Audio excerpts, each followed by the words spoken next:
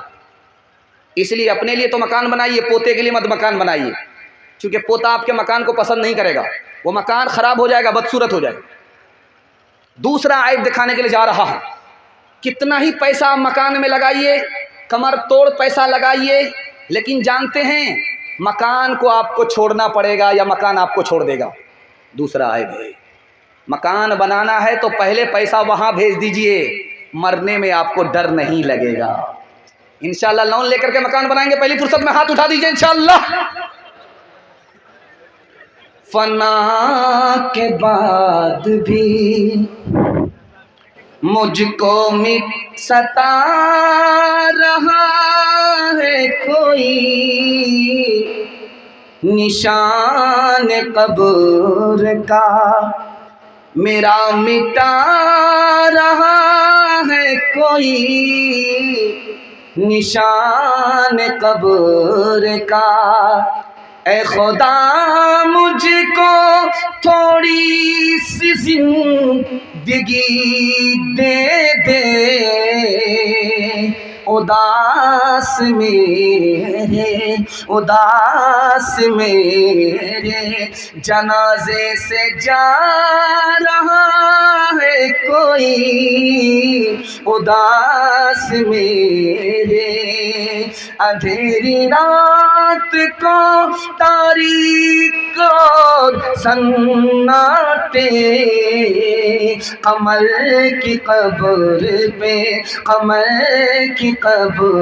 پہ آنسو بہا رہا ہے کوئی، فنا کے بعد بھی